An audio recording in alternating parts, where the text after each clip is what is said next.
And welcome back to Conversations of the Great Minds. I'm speaking with Sam Polk, former Wall Street trader and founder of Grocery Ships, a nonprofit devoted to helping underprivileged Americans get access to healthy foods.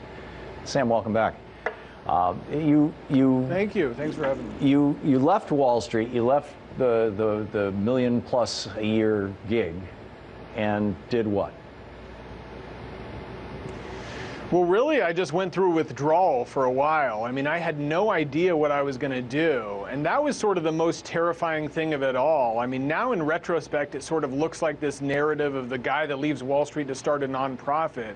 But really, when I left, I had no idea. And so I was sort of like, you know, I'd come from this sort of world where I had for so long defined myself by the institutions that I was associated with, so Columbia University and Bank of America and, you know, all these things. And I really left and had nothing to associate myself with. And people would ask me at dinner parties, you know, what do you do? And I'd say, oh, you know, I don't know. And it would be uncomfortable for both of us, you know. And so I spent like a couple years sort of just figuring it out and sort of dealing with that, like, frankly, all the like issues that came up from like leaving that job and sort of having to be alone in the world and just on my own. Well, here's what Sam Zell had to say about, you know, being among the rich and powerful, being in the top 1%. The problem is that the world and this country should not talk about envy of the 1%. It should talk about emulating the 1%. The 1% work harder. The 1% are much bigger factors in all forms of our society. Sam, tell that to the person. Is that a rationalization or a promotion of an addiction? Is it a worldview? Is it a sentiment that is common on Wall Street? Hey, you know, homeless person, you're not like me because you just don't work 10,000 times as hard. First of all, to me, that is like utterly infuriating. I told you that I grew up with this tough childhood, but I also grew up with a lot of benefits, right? I was white, I was male, I grew up in the suburbs. Both my parents went to college, they read a lot. And even sort of things like my intelligence was not something that I earned. It was sort of something that was just given to me. And, you know, I see people every day through my work with Grocery Ships that work so much harder than we ever did on Wall Street. I mean, you know, line cooks who work 8 hours at one job on their feet and then go to their next job to work 8 hours on their feet again and then come home to sleep for 6 hours so they can do it again. And I do believe that what Sam Zell is talking about is a distortion. I believe it is like a rationalization of people saying, you know, some reason to sort of explain why it is that we had so much money. And by the way, I say that without my finger pointing like that, but like that, because that's what I did for so long. But the other thing I want to say is, like, this is what I'm talking about, this sort of cultural sickness, which says, you know, we live in this world that says Jamie Dimon is more valuable than the guy on the street.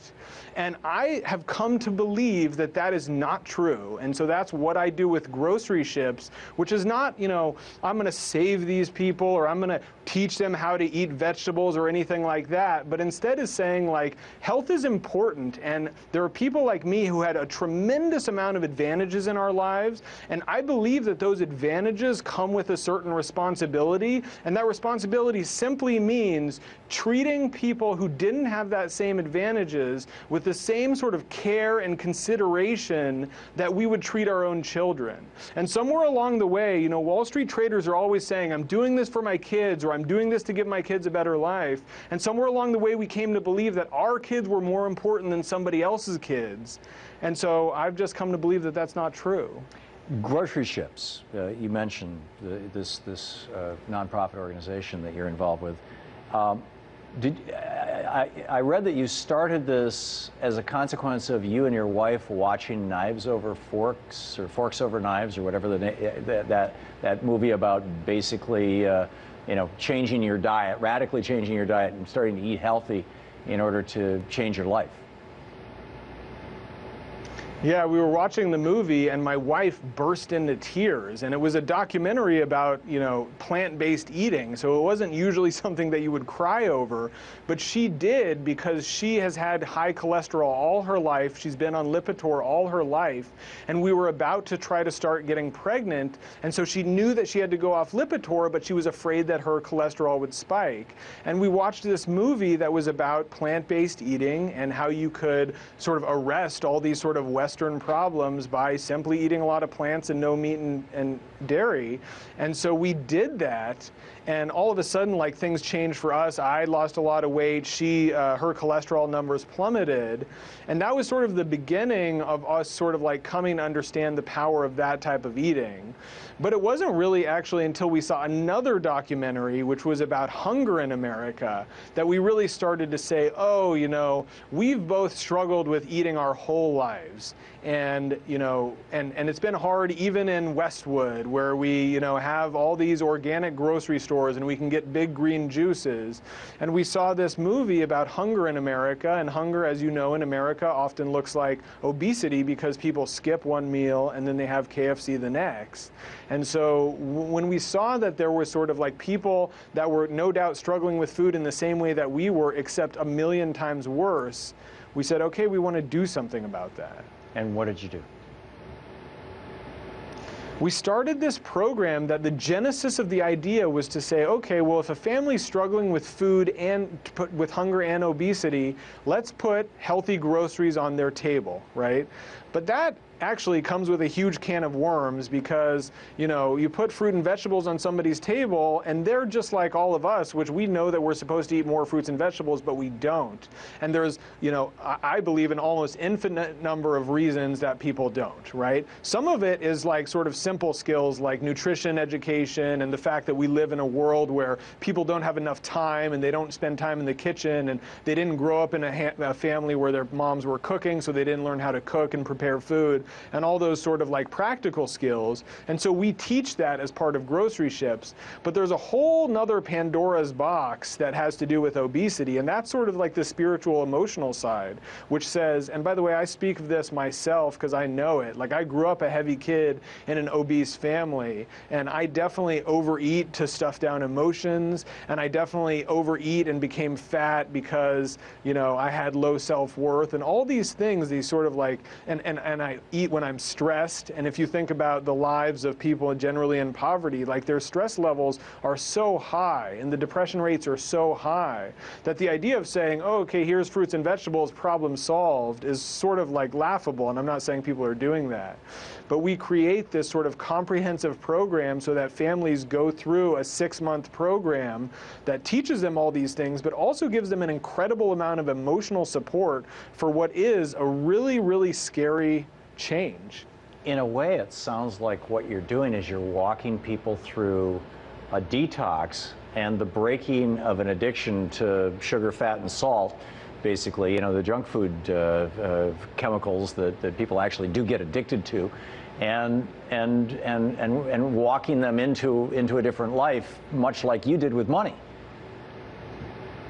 I couldn't agree more, and I often think about it as like outpatient rehab for food. Mm-hmm. And also your insightful comment really brings up another thing that I've learned, which is that the whole world is sort of excited because I've said, oh, wealth can be an addiction, but really there's 35 different 12-step groups for different kinds of addictions. But my belief is that those things are all the same thing. It's just addictions are fungible. They're just different forms of this same underlying spiritual problem. And so with grocery ships, are you addressing head-on that spiritual problem? Yeah, I mean, it's sort of interesting because, addressing a spiritual problem is, first of all, it's not something that I'm a minister or can sort of educate people on. Yeah. But there is this tremendous power of groups of people sort of addressing collective problems together.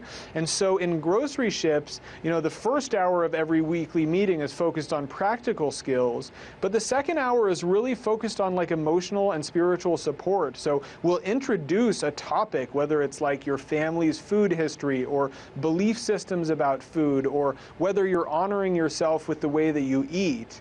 And sort of put that out to the group, and so it becomes educational because each person shares about their own experience with the topic, and through that process, you know, it kind of provides this sort of like education and almost communal space for people to really get honest and open about what's really going on. That's extraordinary. That's extraordinary. If people wanted to do something like this in their own community or neighborhood, do you have affiliates, or do you just say, "Hey, look at what we're doing"? Or, I mean, how do we expand this idea? We will.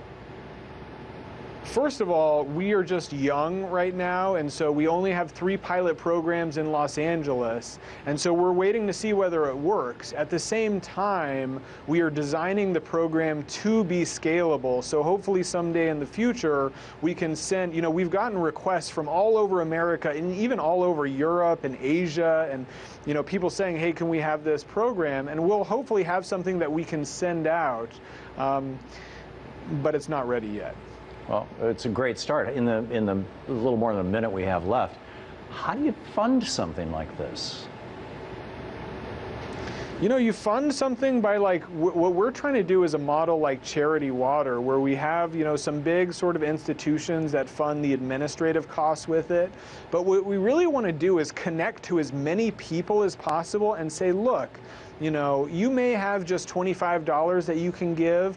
Go to groceryships.com and give that money to us, and that will go in the form of fruits and vegetables onto a family's table. And we really want to just show this, like, you know, the people supporting other people through food. So in addition to donations, we are planning to have like a corporate wellness arm and take the money that we earn using the similar Grocery Ships program, because as by now you can probably tell, I believe that like spiritual and emotional issues with food don't just exist in Compton, they also exist in Brentwood and Beverly Hills.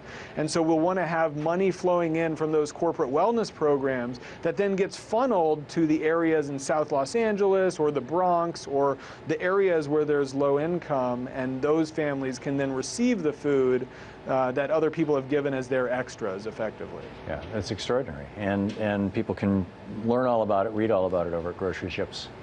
Grocery Ships, like shipsandc.com, right? No, it's more like scholarships for groceries. Ah, scholarships. Oh, that's perfect. Now I get it. I missed that. Sam, thanks so much for being with us. It's brilliant work you're doing. Thank you. Thank you for having me. It's been an honor.